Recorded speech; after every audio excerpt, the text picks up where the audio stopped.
Hello, everybody, and welcome to this week's episode of Kop End Fracas, powered by Touchline Media Group. I am your host, Krish, and today I am joined by Mark and Els. Boys, how you doing? Bless up, bro. Bless up, man. I'm all right and can't complain. Liverpool haven't messed up any weekends thus last week. Yeah, man. We went into the international break with a win in it, so it's nice. Nice. Exactly, man. It felt really nice, obviously, just having the weekend where you didn't have to worry about the whole week just being completely ruined by a loss to kind of like fucking Fulham or something. So that was really nice to not have. As you know, Kop End Fracas, nothing but illustrious guests. And today we have got the amazing, the phenomenal Docta Cosmic. Carlos, how are you doing today? I'm well, thank you. Like the man said, a weekend without a loss is a positive thing in this day and age. So, be good. No, that's what we like to hear. That's what we like to hear. Before we ask you a few questions before we get stuck into it. So I know we were discussing this a little bit before we kind of came on air, but like, how you found it? Obviously, working through the pandemic. Obviously, and we know you got the residency at One Extra, and of course, you'd be doing a lot of the stuff abroad. So I can imagine last summer would have been a bit of a madness not being able to go kind of like all the illustrious places that you do, Miami, States and whatnot. So how have you found it working through the pandemic? Bro, it's been trash. Let's keep it a buck, man. It's been trash, man. Free us all. Let us get outside. Let the people party. Let me entertain them. Get back to doing what we do best. Exactly, man. It's what we got to do. And obviously, wireless was announced today. We're having a little quick discussion about that. So, yeah. And you had a little bit of a controversial tweet saying that it's about time that South have got it. So, how do you feel about wireless coming back? And I thought it was a bit weird with it being in September, first and foremost. Be my back, hunchback, from South London, repping for the city. My back is mashed up. We deserve this. Nah, for way too long. Not having it. Not having that, fam. Well, listen, you don't want to have it to show face, but deep down, in your heart, you know. And I know you know, so it's fine. Fair enough. Oh my days. Fair enough. I think he's put the case very well forward for South having wireless. Obviously, I just want to quickly kind of get into it. Obviously, Youngin had Mane and Salah as a song out after we won the league. How did it feel between the both of you? I can only assume you've held a bit of corn in the past in regards to Liverpool's results and shortcomings. How is it a bit of a liberating moment for you guys to obviously make that song and shoot the video? So how did that moment feel for both of you guys? Oh, man. I'm 32 years old, innit? So I've been through it all as a Liverpool fan. So to finally win the league, bruv, I'm just waiting for everything to open up so I can get my Liverpool tattoo. That's what I'm on. That's what I'm on. Like that was. Bro. That's why even now, with all what's going on in this season, man, I don't even care again, man. You know what? Trust me. Whatever, innit? Whatever, bro. It's so nice as well. I mean, but let's be honest, innit? We've kind of written off the rest of the league campaign for this year. I mean, we can all be adults about this. If we get fourth, it'll be amazing. But the fact that we've got the Champions League to possibly fall back on isn't a bad consolation prize. You know what I mean? Yeah, but even man, I'm not too sure about my team at the moment, bruv. It's sticky. Like this time last season, I wasn't going into any games thinking man could lose this, but man could literally lose any game right now. Any given time is that peak, isn't it? But you know what the funny thing was? We were obviously we were having a big discussion before the Fulham game, and we're kind of talking about all the games before that too. And we were saying one of the games that we were shook over is that Fulham game. And lo and behold, it was one of the games we should have been shook over. So I completely get what you mean for that. Bruv. It's been a mare. It's been awful, man. Yeah. Let's not even cap. I mean, anything was possible after the 7-2 against Villa, but I mean, good lord, no one could have seen this coming. You know what I mean? Yeah, like, I thought that was just going to be a one-off. I was like, all right, cool, safe. It happens to the best of us. Like, we move. Like, even that day, like, people, like, and it's jarring because I'm not a Bossy fan. So I don't get on to, like, other teams, supporters and things like that. But make Liverpool lose. Everyone's got my number. Everyone's got my number. Everyone knows my app. Bro, I told you for months. Today you want to message me. No. That's why we have to be unbearable, man. That's why every single time we win anything, man, we have to be unbearable. That's not my character. 100%. These people are trying to trick me out of my position. Trust. Trust. Don't let them, fam. Don't let them. Don't worry. We're coming back for them. Don't worry. We will see them. We will see them in either this life or the next. Swings And then we'll around get their comeuppance. Swings around. We'll be back. Swings around about exactly that. Exactly. I mean, we've got a fantastic plan for today. Of course, if you are watching over on YouTube, please do hit the subscribe button and also hit the little bell to be alerted for wherever we go live. And of course, if you are a big fan of the pod, we do have our Patreon page. So from as little as £3 a month, you can subscribe to our Patreon page and get access to a wealth of Kop End Fracas content. We've got obviously post-match instant reaction, our non-football show AOB, which all the members of this call would be a fantastic hang on that show, and all of our bespoke stuff as well, which you've got a lot of good stuff coming up over the international break. So let's get stuck into it. We haven't actually got any football to discuss, which is a nice kind of turn of events. Like we were saying, we haven't got to talk about certain man stinking up the gaff or whatnot, which is really nice to not discuss. Yeah. If you want to talk about who's been stinking, we could talk about who's been stinking. Let's get into it then. So we've only 9 games remaining of this season so far. What do you guys think, Klopp and the guys who are still kind of at the AXA training facility for the next 2 weeks? What should they really be focusing on for the remainder of the season, really? So we should be little tweaks to formation, the style of play. Kaz, I'll start with you. What do you think they should be realistically be working on in these next 2 weeks? What's so crazy about it? Yeah. I don't think there's anything wrong with the formation or even the style of play. The problem we have at the moment is personnel. Like, our problem, things went wrong when our centre mids and DMs were playing centre back. It is simple. I don't understand why Klopp went so long playing Henderson and Fabinho at the back. What he should have done was just brought in the young guys and play them in their defensive midfield roles. And I don't feel like things would have gone as bad as they did if that had happened. Yeah, no, I completely agree. Guys, what do you think about that? Yeah, I agree. I think because in the group chat we would just say like play centre backs and the centre backs and just take it from there really. And it's kind of shown as Fabinho's gone back into his number 6 role. He's offered a massive protection to Jones. I said Jones to Phillips and Kabak. Looked more solid. We've looked a little bit better. And like Cod said, had he played like let's say a Phillips and whoever at centre back, if they got a centre back on time and you put Fabinho in your centre mid role, probably we would have won a few more points. Obviously we're not saying that we would have like turned into Man City or anything, or turned into Liverpool of last season. Do you know what I'm saying? We would just probably been a bit more solid and a bit more better going forward. So I kind of agree, man. I think where we proper missed it was playing Fabinho and Hendo at centre back and having no cover in centre mid, and he kind of just left us askew, really. Yeah, bro. But it made me realize how important those two are to our style of play, because everything fucked up because they weren't doing what they'd done. Like even simple things like the way Hendo would sit in and become the third centre back, which allowed Trent and Robbo to go forward. We lost that completely with them not playing centre mid because no one else could do it.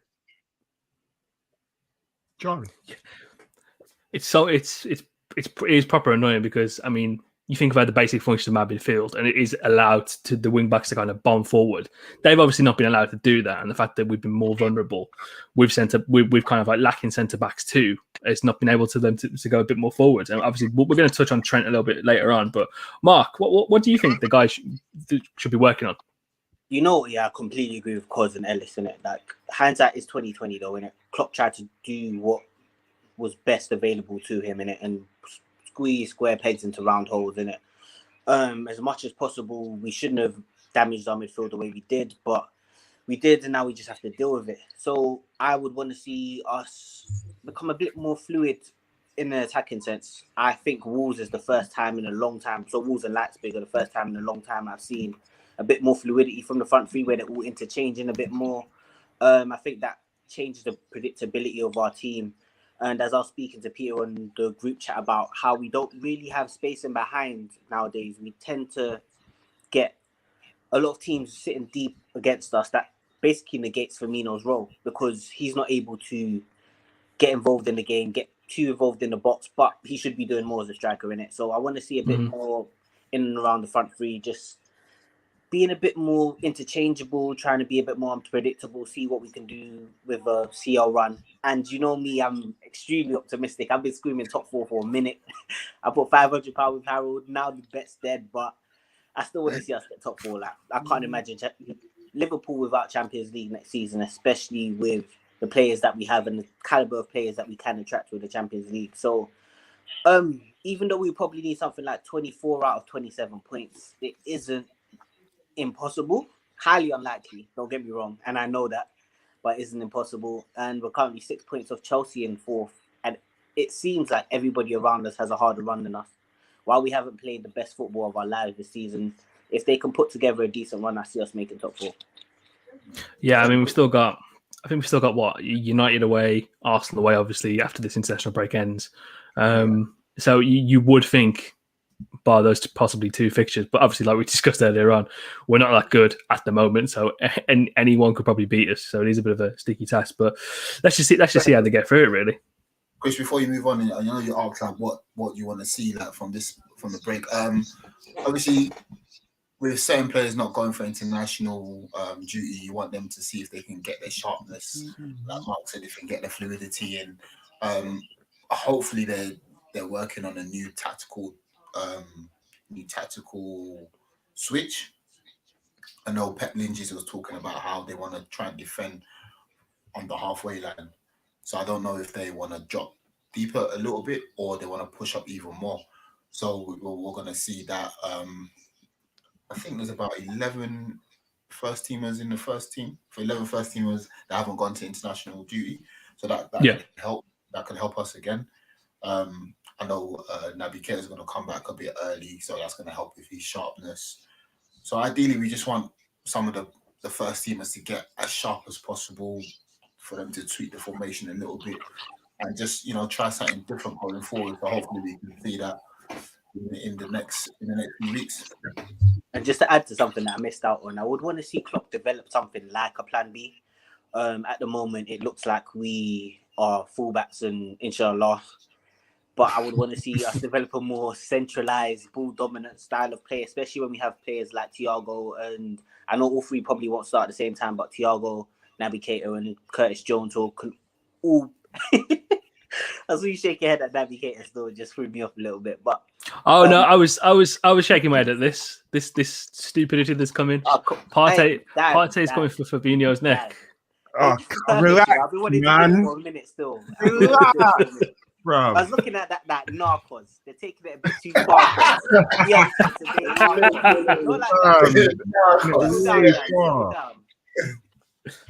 I remember when it was Torreira time, so I mean, it's quick how things change. But yeah, we have had a good question come through from Dexter, and he's asking, what's everyone's best midfield three going forward with the eyes emoji? So, Kaz, I'll let you go first.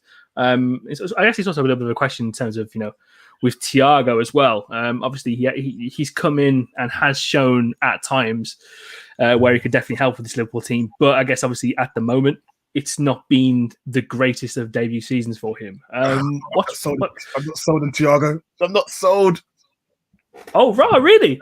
I'm not sold. I understand he's good, but I'm not sold. I think we got stung. I do. There is a person that we do this pod with called Anis who is watching this as we speak. He's in the YouTube and he is smiling. He's got the dirtiest smile on his face. Bro, How come you're not speak of the devil and he will appear? How come you're not sold? He slows us down, bro. He slows us down, and he's so rash. If I was to bet on anything to do with Liverpool, I would bet on yellow card every game, and I'll make money. I'll make money because his tackling is atrocious. He makes tackles. I think, why did you do that? Why? Why? It is a bit mad. I think there was a friend of mine. Jenny went through 5 games in a row where he was betting on Thiago to be carded at any point, and at every single occasion it cashed out. So I mean, that's fair. But what would your kind of your perfect midfield three be from now until the end of the season? From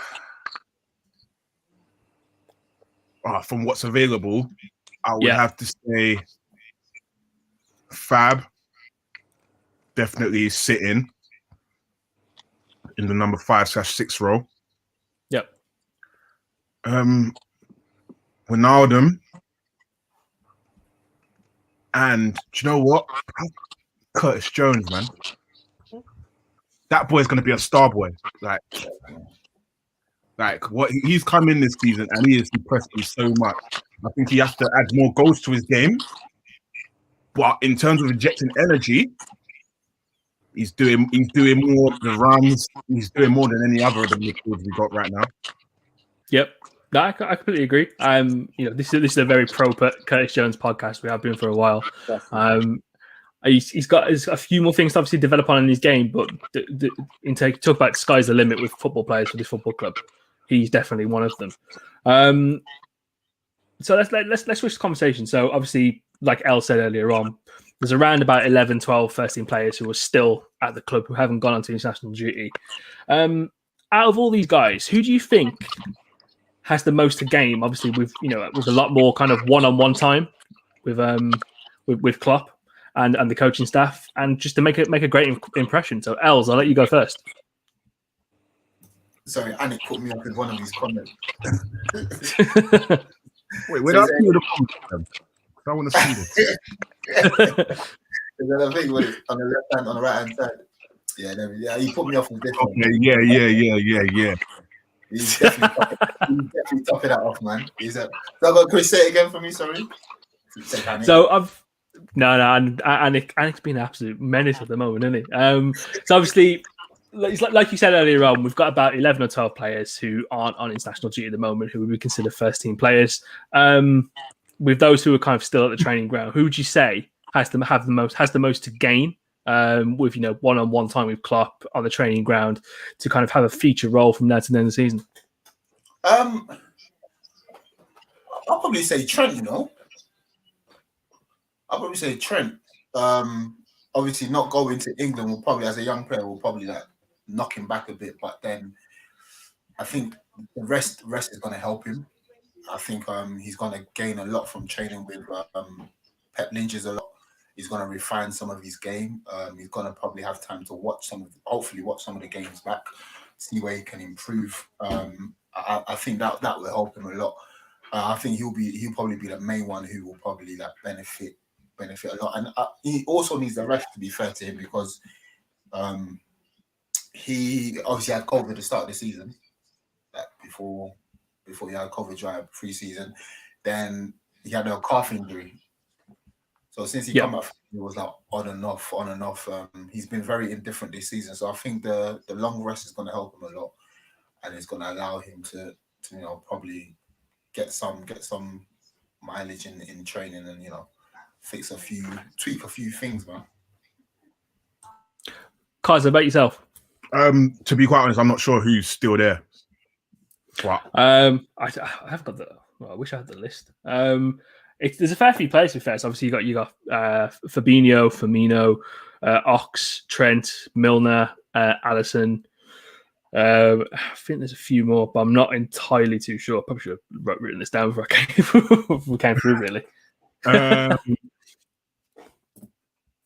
I don't see them staying as either here nor there for anyone, to be quite honest. I feel like the problems we have at the moment aren't problems you can train on.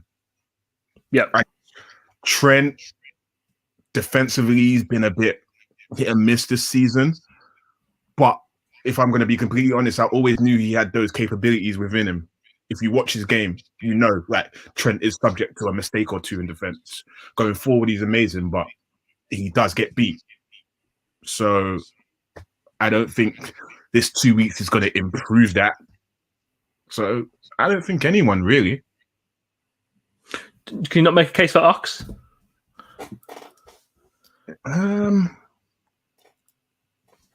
What's Ox going to do? That I don't do my boy like that. Nah. I get. I completely get what he means. Ox is bro. And like, I want him to do well, but I don't feel like he's gonna pick up anything. Like at this age, you're not picking up stuff at his age. Yeah, facts. I don't believe. Like, you know what you know, and if you can't do it, you can't do it. Not to say he can't do it, but I feel like he still has a bit part to play within the team. So I ain't mad at him for being there. Nah, I completely agree. You know, I think it was very interesting. Obviously, when he came up and played up front, kind of like 10 minutes to go against Wolves, he looked pretty decent. But I think that was just essentially because he was using all of his kind of like P&P to run at the Wolves' defense. Mark, about yourself? I think Annick's kind of posted. Yeah, that's perfect. So I was gonna go and double up on Ellis's point and say Trent, because I feel like Trent being dropped, he's gonna have a lot to work for.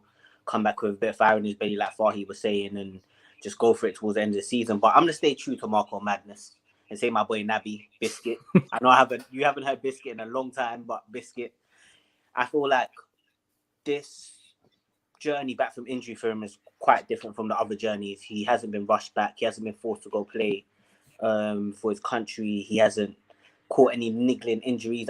I saw him get dropped in the Wolves game, and I was expecting him to stay down, but he bounced back up straight away, and it surprised me a bit.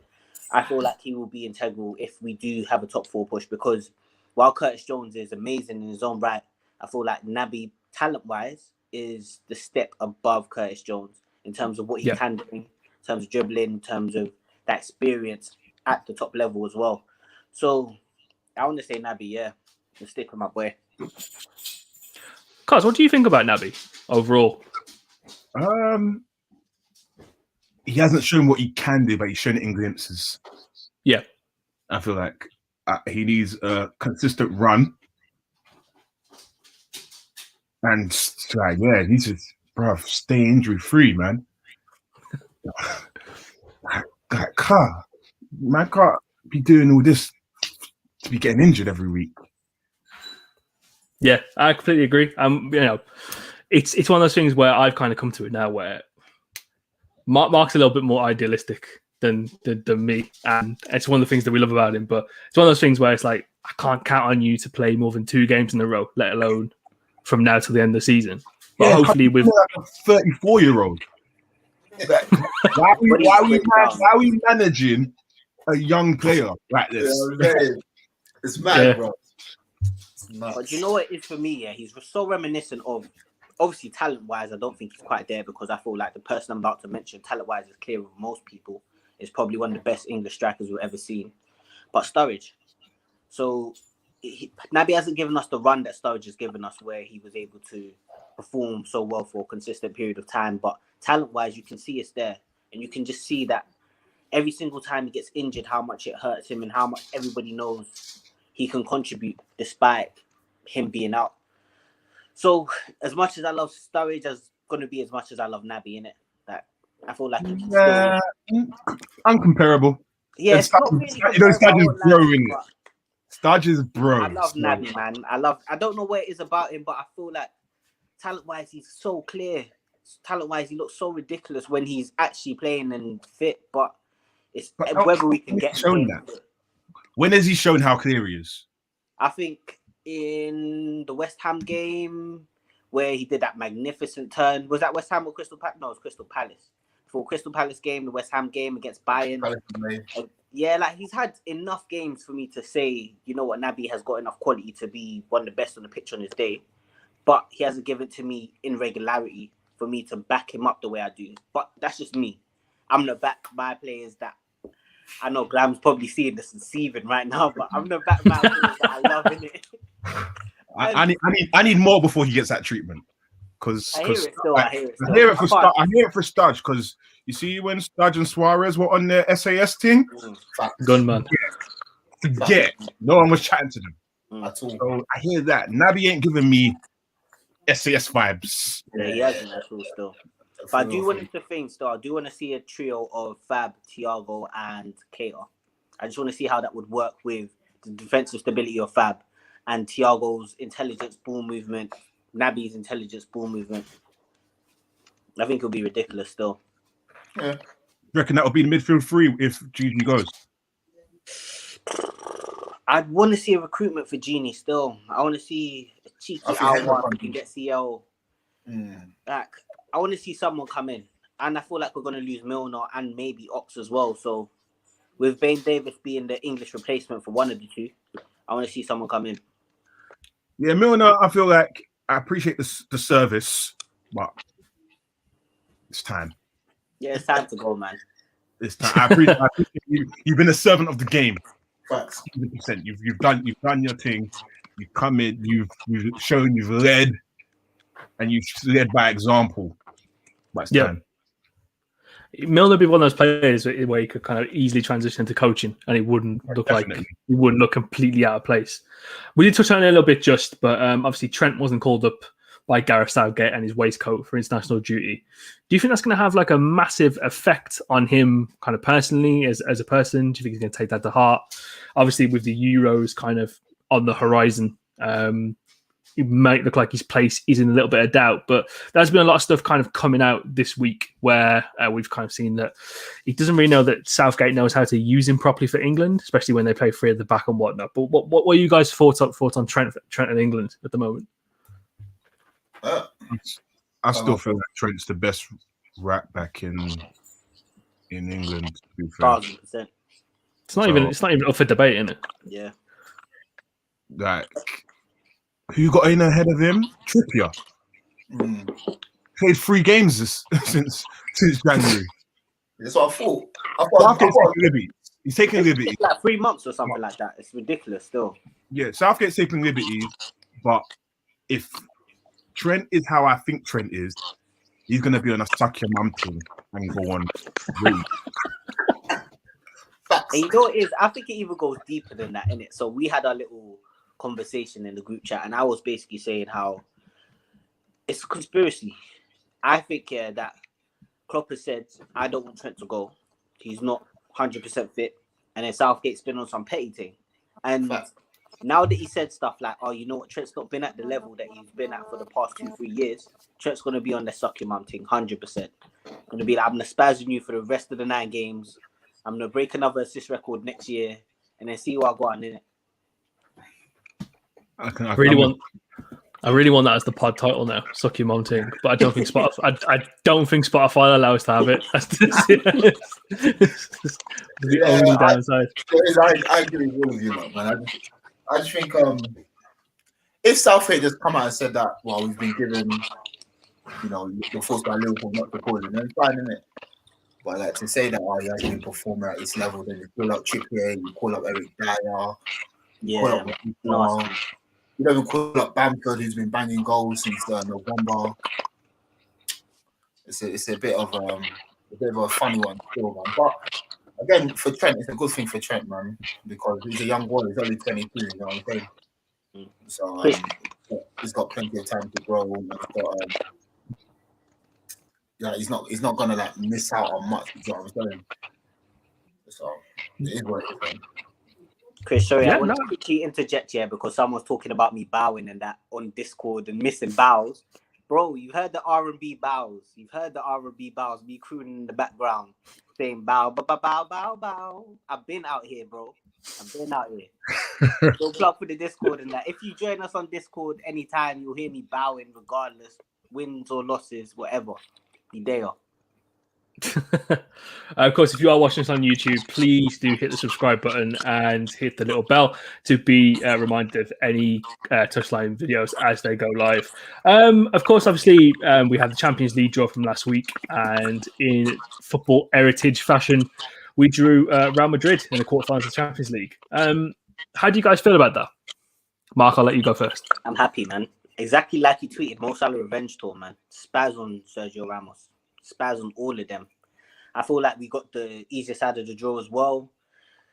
It looks good for us, innit? I think we can beat Chelsea in the two-leg game. I think we can beat Porto in the two-leg game, and then it's just to the final, innit? Whether we come up against City, Bayern, or PSG. Definitely dunking on it. Definitely dunking on Real Madrid. So that's what I love to hear, man. They're looking weak. Hazard still got £25 to lose. Like Bear man looking weighty. It's calm, man. They're looking good still. Yeah, looking all right, man. Definitely. Yeah. A lot of other fans, Chelsea fans, are celebrating that they got us. Why would you want to celebrate? You've never beat us in the semi-final. Like, this is heritage we're talking about now, man.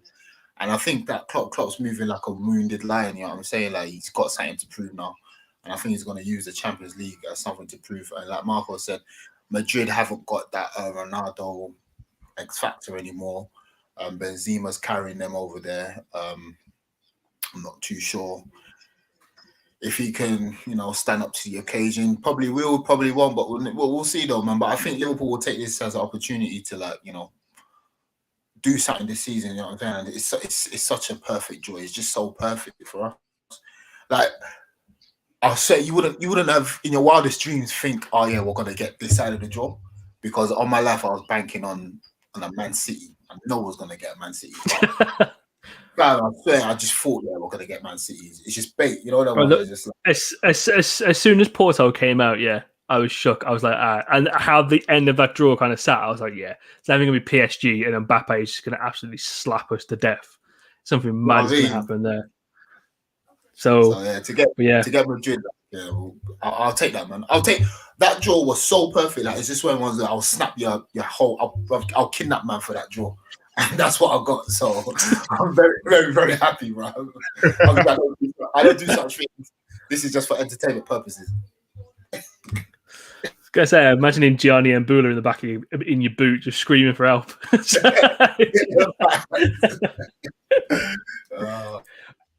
I mean, of course, this fixture in particular, it's had some really high moments and some really low moments, especially in recent memory. Obviously, the high moment kind of 08-09 when we absolutely dunked on Real Madrid at Anfield. Even Desena has scored. Kind of pops into mind for that fixture. But there is also that awful fixture where we go away to the Bernabeu 14-15 under Brendan Rodgers, and we essentially play the Liverpool reserves in a key Champions League moment. It's one of the moments where all the players live for, and he starts Barini up front. I remember that you. Yeah, I was saying, man. I swear Gerald was on the bench for that. Gerald on the bench, Coutinho was on the bench. I think Kolo Touré started at centre back, and I think he had Ronaldo in his back pocket for the vast majority of the game. That's the only highlight and the only key thing I've taken away from that game. Apart from that, it's just blanked out in my head like the Winter Soldier, just cold out of memory. Kaz, I'll come to you first. Obviously, there's going to be a little bit of needle behind this fixture. Going back to the final in 2018, obviously with all the stuff we discussed with Ramos, and just how that game went. Do you think this will give that little bit of a push for Liverpool to go into this fixture and a little bit more fire in their belly? Yeah, 100%. Salah's dunking. He's on rage. Like, he's like, all right, cool, safe. He's on a suck your mum thing. He's on that. Facts. Oh yeah, man. I was going to read an article by James Pearce in Athletic. I think the premise of the article is more like Klopp is not really one to hold grudges, but he's at the back of his mind, he's thinking, yeah, it's time to get our just rewards because of the way we lost that final and the way Salah had to come off. I'm sure there's a bitter taste. It left a very, very bitter taste in him. He might not hold grudges, but I'm telling you, the players do. Facts, man. Big as him. And I wish like Van Dijk or Fabinho's playing, so I know Fabinho's going to leave a couple scars and a couple man. You know what I'm saying? But you know what I'm saying? Like Salah's definitely waiting for that fixture. He's waiting. He's like, you know what? Fuck Arsenal. I can't wait to this game at the Bernabeu. You see this man training at the training facility where he's like training like Rocky, doing that thing with the pegs. Yeah, that was made it look easy. Trust me, the amount of upper body strength that guy has to do that is just ridiculous. Mark, with this fixture, everyone remembers like what went around after the final in it, where Sergio Ramos tapped him on the shoulder at the world's best or something like that. Salah's got a fire in his belly for this, though, 100%. And it's a shame that Mane isn't turning up as much this season because I feel like Mane would have fire in his belly for this. But then again, Mane can turn up at any time he wants. He's so right that he could spaz on a team today and then go cold for like another 7 games. But right now, Salah's on it. And Jota doesn't look like he's scared of anyone, innit? So if you do start with that trio as opposed to Firmino, I feel like we're doing dirt. The only place is the lack of experience in the back line. So Kabak and Phillips, if them two are playing, how will they match up to Benzema, who's really intelligent and can split them with runs? Like, how do they match up? But I feel like going forward, we have way too much for them. Hopefully so, man. Hopefully so. Also, I had a nice comment come through from Daniel. If Toni Kroos doesn't play, that's huge for us. Modric can't dominate the midfield on his ones, which is true. If there's one thing that our midfield does do really well, it's kind of approaching from an industrious strength where we know they're going to cover a lot of ground, work to win the ball back and set the press off. This dickhead Toni Kroos as well, when he had a tweet saying that they'll take that after the draw came out, they'll take that fixture. If there's anything to do with Liverpool Champions League or anything otherwise, coming from opposition players and tweets, Kyle Walker comes to mind, Sergio Busquets, who hasn't tweeted since that night at Anfield. If there's one thing we like to do, it's make players eat their own tweets. So God willing, we make him do that, and we make him eat dirt as well, because he's a bit of a prick as well. Obviously, we touched on it a little bit but the whole competition now, it's 5 games, two-legged quarterfinal, 2-legged semi-final, and then the final itself. 5 games to win the whole thing. Doable or not doable? Definitely doable, man. Definitely. You got 5 games. You got, let's say, 5 cup finals. As cliche as that sounds, it's literally 5 cup finals. And if there's one team that turn up or love the Champions League, it's Liverpool. I mean, how many Champions League? I think Klopp's been in like 3 Champions League seasons. He's been to 2 finals, and he's been to the last 16. So there's someone like that. Since he's been at Liverpool, he's been to 3 European Cup finals.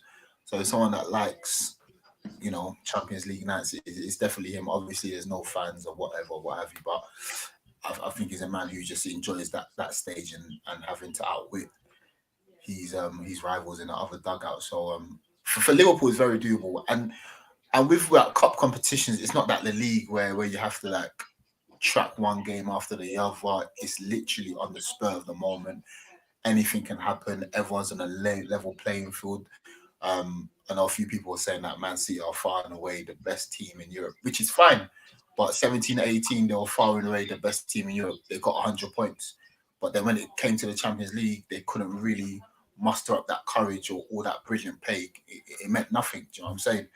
So I think it's very doable for Liverpool to go into the next 5 games in the Champions League and try and win it. Definitely.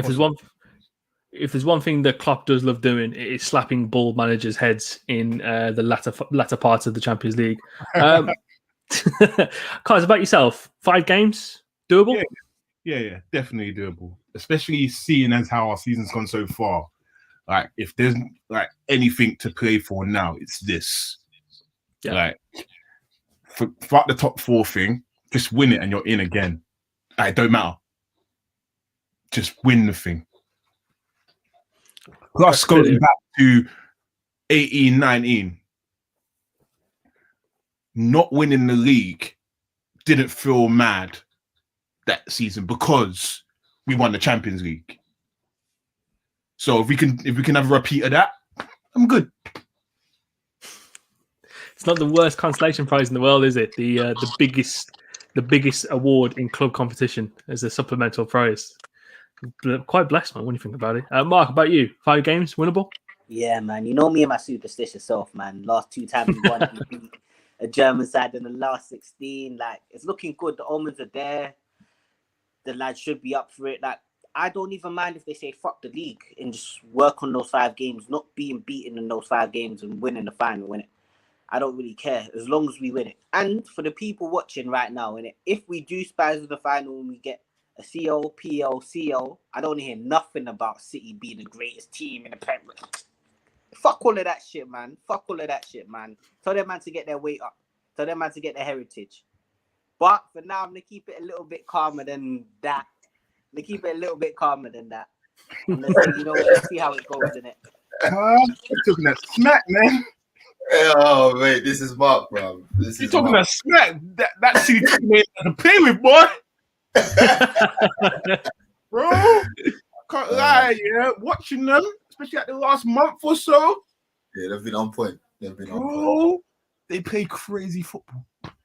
Yeah, they do. They do. If someone said they're the most entertaining team that's ever crossed the PL, then I'll never even question that. But bro, it's amazing. You can't be the best team in your league and not be doing bits in the Champions League. Like, naturally, you're the best team in your country. You should be one of the best teams in the continent. Well, we'll see, though, man. We'll see. I don't think that's a fair assumption to make. But I don't support City, so fuck am I defending them for? I'm saying. It's nothing to do with me. So I don't really care. Ain't my problem. Ain't my problem. We got our own stuff going on, you know what I mean? Transfer rumours. Let's get stuck into it. It's looking massively likely that Liverpool will go all out for a promising number 9 this summer. Few of the names that we've been linked with, obviously Patson Daka has been the prominent one in the past few weeks. And of course, there is the all-elusive link to one Kylian Mbappe 2021. Who should we be looking for this summer? Player type, specifics, and who do you realistically think we will make a push for? Cause you're our, illustrious guest. Who do you think, in terms of a number 9, Liverpool should be targeting this summer?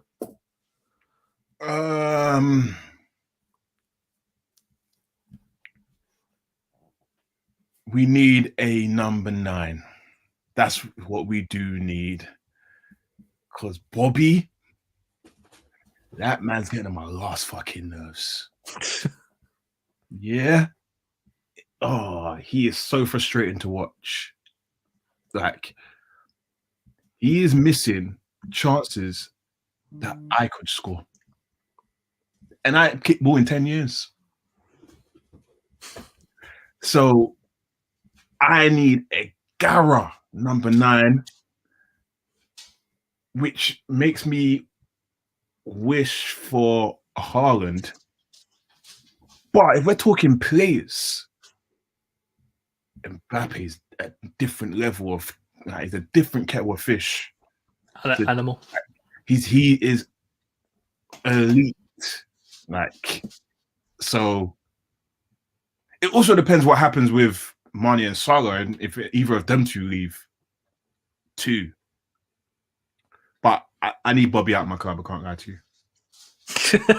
I still think he's got a role to play, albeit from the bench and not as a featured number 9.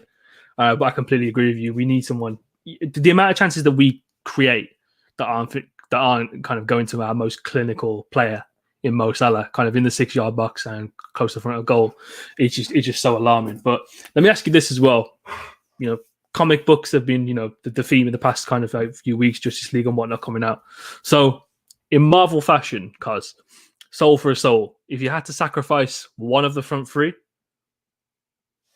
who would it be? If you had to sacrifice one of the front three to get in Mbappe, who would it be? For me, Bobby can get the fuck out of it. Oh no, I mean between Mane and Salah. Sorry, my bad.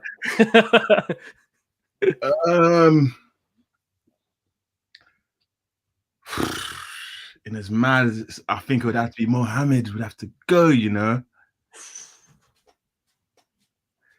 Just because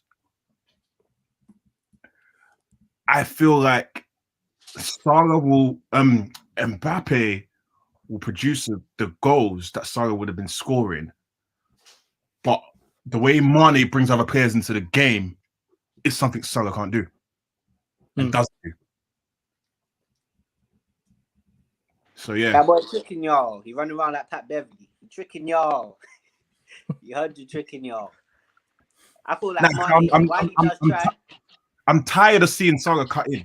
Like, bruv, what happened to his skills? But he hasn't got no post moves though, man. He's never really been the most skillful player, man. I say personally, I would love to put Salah up front and just let him have fun. But the number 9 I would want to go for is Haaland, didn't it? So would I want to push Haaland out wide? No. So it's difficult, man. It's very difficult. I feel like Mane does contribute in other facets of the game that Salah doesn't. But at the same time, Salah, when he is on the ball and he is on form, he looks like our most dangerous player far and above, especially this season, where he's created several chances for Mane and Firmino, and they're just not putting it in. So where's that creation going to come from if we remove Salah at this moment in time? That's my only issue in it. No. What I would go for, by the way, is... You know, I've been screaming we're probably going to get Daka if we don't get Mane and Haaland. So I've never actually seen this guy play, you know, and for some reason everyone wants him. He's good, man. Solid player still. I still feel like we need another centre mid as well.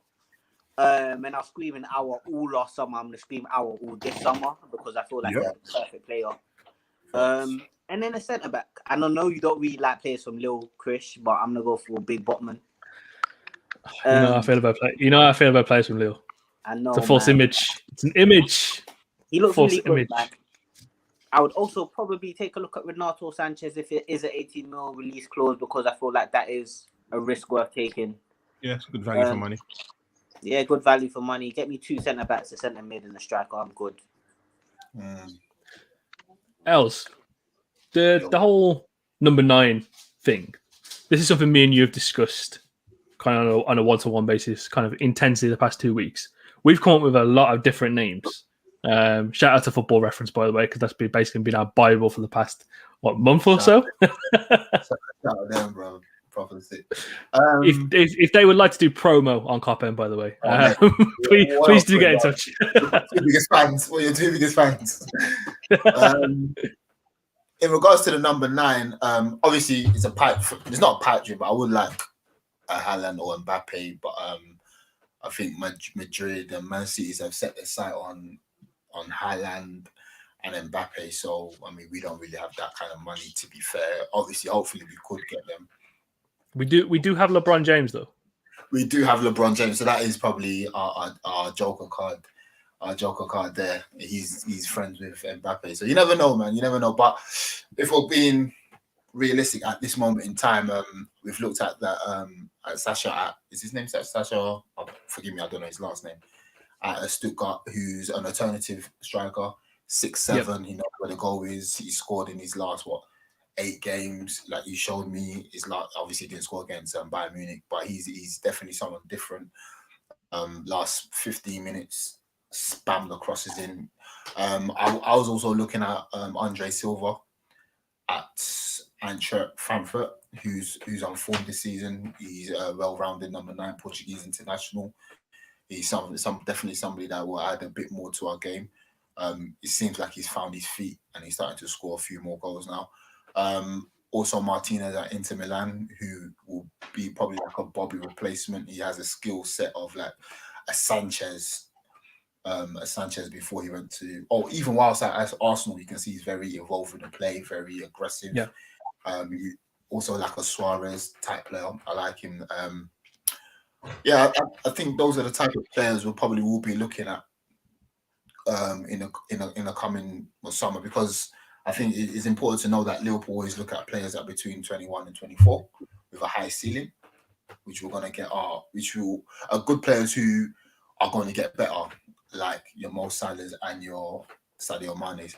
So I think that's what Liverpool will be looking at. Paston Dakar, he's very, very raw, but those kind of players, I want them to go to a Dortmund, Southampton, you know what I'm saying, play a couple seasons there, bad it up. I think Liverpool won't mind paying the 60 million they might offer them times there, because now we know and we're confident that, yeah, this is what we're going to get. Do you know what I'm saying? Going back to Mark's point in regards of what else we need in the whole squad, I feel that we're going to spend money on our forwards. So I think we're probably going to go cheap at centre-back and semi-cheap at midfield. I would like Hosamawa. He's somebody that gives us something different. And at the back, I was talking in a group chat about Bade at Lens, who has very good numbers. Shout out Football Reference again. He's got very, very good numbers. So yeah, I think that's what Liverpool will probably look. I think we'll spend more money on our attackers than we'll probably scour the earth for alternative centre backs and centre mids. I feel like at this point in history, we need to be going for someone proven, to be quite honest, for that. Especially if we are potentially losing one of the either Mane or Salah, we need someone proven. Yeah, I don't want to hear nothing about at least one proven player, bruv, because man's not going mid-table with them. You can't go back. I think that's why I'm so obsessed with Haaland, innit? I feel like he kills two birds with one stone, innit? Amazing goal scorer, mobile big man, and I've been crying for a mobile big man, like a Zeko-esque type, but Haaland Zeko with levels up, like ridiculous levels up.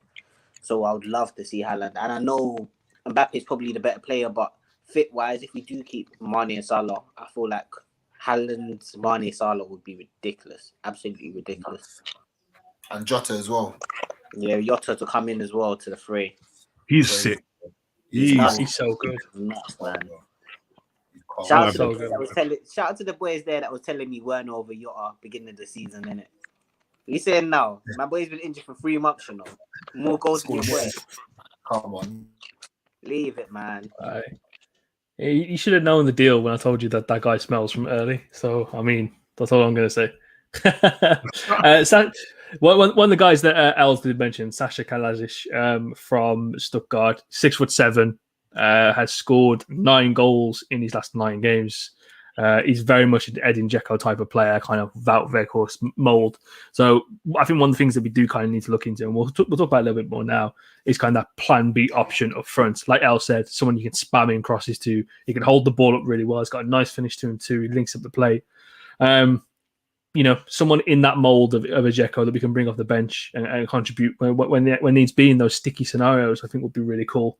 Obviously, we talked about main signings and we've kind of gone to a little bit of the supplemental ones there as well. But who's kind of caught your eye in the PL and beyond that you think will be a really good addition to the Liverpool squad going into next season? One of the common themes is, I think Hossam Aouar, given the kind of situation in French football at the moment as well, where money's tight, they need P's in, and I think you could probably get him for around about 22-25 million pounds if you pay the amount up front as opposed to doing it in installments to get rid of that kind of Premier League premium, if you will, because just clubs are striving for money in Spain and beyond. So yeah, any guys from across the continent and the PL that have impressed you that you think would be really good additions to the Liverpool team? Do you know what? If we can't get Haaland or Mbappe, do you know who I would actually go for? I would go and get Danny Ings back, I hear it still. I'm hearing lots of movement to City and that. I would love him back, man. Yeah. Great striker. Danny Ings is cold with it. Obviously, in time of us didn't work out. That was literally due to injury. But in a number 9 team, I have no problems with that man. Or if a cheeky one, it would be mad cheeky. But make Harry Kane come win some trophies, cuz. Harry Kane, man, you don't want to end up trophies off your whole career, bro. Come with your trophies, cuz. Harry Kane is kind of starting to look like that one wrestler where he can never win the top belt. He's always won the lesser titles and stuff. He's never had that opportunity to win the big belt. Intercontinental Championship, you. that is 100% Harry Kane at the moment. Any guys that have caught your eye? I know the kind of the two guys that we do kind of like always talk about are kind of the Pedro Netos and Rafinha's from Leeds. So any guys like that have caught your mind to kind of take the place of like an Origi or a Shaqiri going forward? Ademola Lookman at Fulham. Yeah, man. Fulham are going down.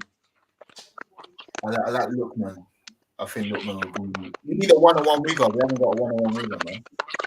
Yeah, he could definitely beat a man. If we can't get Lookman, I think Newcastle would go down. Sorry, because I feel like Newcastle would go down in it and then go look at ASM. See what ASM's saying, quick 30 mil if they're in the champs. Oh, yeah, he's hard. That one's hard. Like he see on a one-on-one thing, he scares me. He scares me. Like he is a youth that will sit you on your ass. God, do you remember when we played Palace 14-15 at Anfield, and Balassi just did Lovren so dirty? Frightening. He was doing ballet, He was doing ballet. Listen. When he did that, when he done that, I thought, this guy can. Man, was that when he done that thing? He was like on a Greek man, and then went past movies. Yeah. It's too much, man. And the thing, we need a winger like that actually at Liverpool, man. We ain't got no one-on-one. Yeah. And it's kind of annoying. You know what I'm saying? Like, I think Mane can do it. Yeah, I was about to say that. That's the only guy. Once you get him on the right hand side, he's taking you down the line. You know what I'm saying? We need that kind of player. That's why I'm looking at that. The only reason I say Ademola Lookman is because he's on the cheap, he's young, and he's that kind of player that will like to he's aggressive and wants to get at you. Obviously, Pedro Neto is also there. Harvey Barnes. Harvey Barnes is showing a bit of. Obviously, he's not the most it's not a sexy name like that, Pauls, but you know what I mean, he can do the business if he needs to do the business. But do you see Leicester as a selling club? Do you know, bro?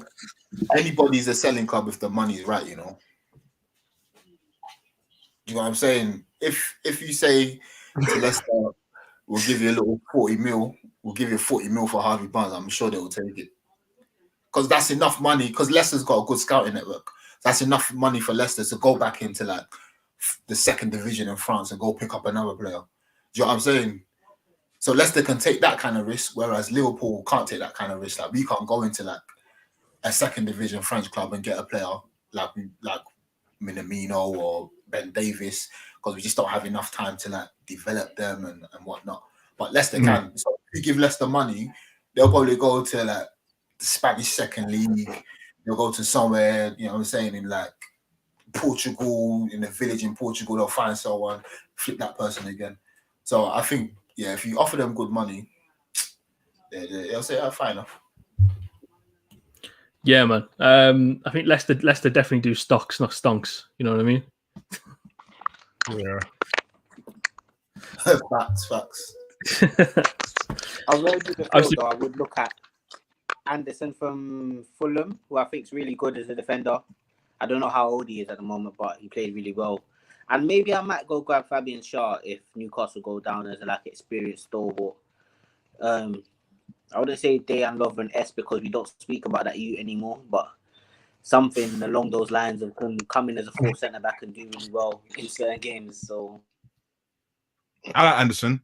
I've watched him quite a few times this season. I think he shows up that Fulham defence. He's only on loan there as well, I think, at the moment. So he's on loan from Lyon again. Team starving for money.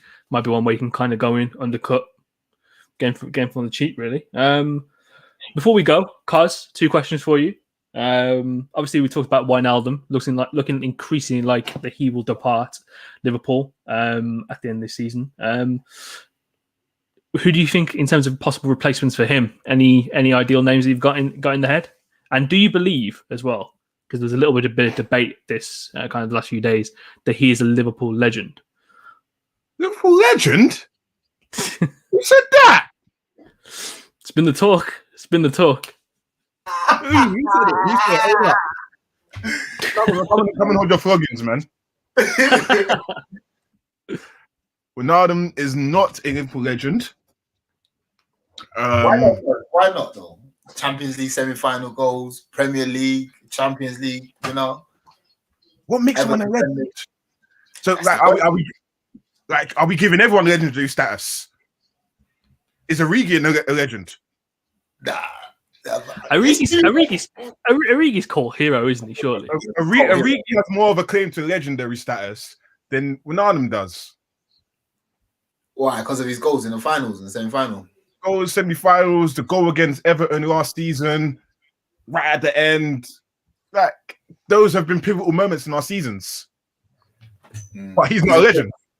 Yeah, he's a cult hero though. Definitely a cult hero. Yeah, I think there's like a cult hero, then you got legends. I mean, someone like I think giving someone like Genie legendary status is a disrespect to actual legends, in my opinion. Fair. That's good. Like, I like him. He's done stuff, and I appreciate what he's done for the club. But he's not man's legend. Still, might be your legend, but he's not my legend. Nah, that's fair. And anyone in mind that you like to see come in as a potential replacement? I'm not sure, to be quite honest, because because we haven't really had Fab, Hendo, GG. Like, we have an overload in centre mid, in my opinion, if everyone's fit. Like, literally, what we have: Fab, Hendo, Genie, Naby, Thiago, Curtis Jones, Ox. That's 7 folk for 3 positions. So I don't know, to be quite honest. I don't know who I'd bring in to replace him. No, that's fair. Before we do sign off, give us one bold prediction. Fahy, do you reckon he's a legend? Are you saying he's a legend? Like, what are you saying? Like, what you said to me? I'm trying to hear this. Are you saying he's a legend? I can get him on the phone. Yeah, phone him. I want to hear what you say about this. I'll put him up. He needs to reply swiftly. Come on, all right, cool, safe. Cool, we good. We good. Dark. We good. Even there, are you mad? There we go. Solidifies it.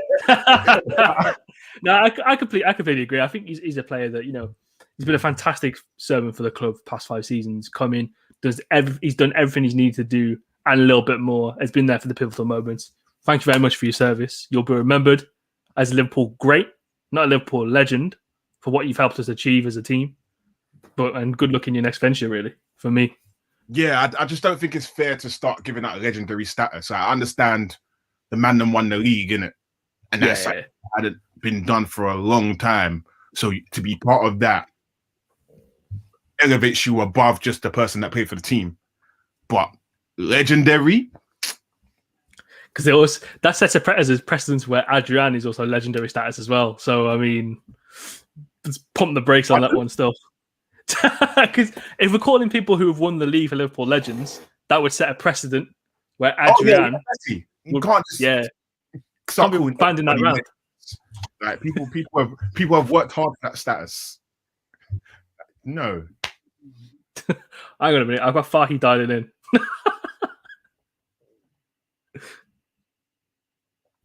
Hello, brother. How are you? Charlemagne, am I live? You're live. Can everyone hear me? Yeah, we can hear you. Go on. All right, yo, legit. Wijnaldum is not a Liverpool legend. I'm getting angry even thinking about this. Listen, just because someone's done well in a period where Liverpool have done well, it does not make you a legend. That is just not a thing. I'm sorry. A legend is someone like Steven Gerrard. He is a legend. Genie Wijnaldum is a good player that played in a good period for Liverpool. That is it. Like, I don't understand how this is a debate. No, I hear you. I'm with you completely with that. 100%. Everyone's in agreement, bro. Anyway, I'm going to get flogged. I'm sure I'll get flogged for this. Great player, but he is not a legend. That is all. Thank you very much. No, God facts. bless. God bless Fahy. We'll speak to you in a bit. Brilliant. Yeah, I think that's fair. Before we do close off, I think that's a very good place to end it. Cause one bold prediction from now till the end of this campaign. To the end of this campaign. Okay, I'll give you two then. A bold prediction for now, and a bold prediction for next season as well. All right, we're not losing another game in the league this season. Ooh. Love it. End it. I like it. The next season, we're coming back and we're smoking. We're winning the league. That you got your things off safe. Big man was injured, safe. Gomez was injured, safe. Back with a vengeance next season. Watch. I love it. I think that's the best place to end it on. Thank you very much for everyone for tuning in. This has been this week's episode of Kop End Fracas. Massive thank you to our special guest this week, Docta Cosmic. Cos, is there anything you want to plug before we sign off? Socials. I'm on everything: Twitter, Snapchat, Instagram, everything but TikTok. Man, not dance. At Cosmic, DOCTACOSMIC. Link me, say hello. Let's talk some shit. And we also need the airports to open up so you could get your travel pics back online as well. Yes, free us. Cos Travels. That's my travel Instagram. Seasoned. Love it. For myself, Chris, Els, Mark, and our special guest, Docta Cosmic, thank you very much for tuning in, and we'll see you next week.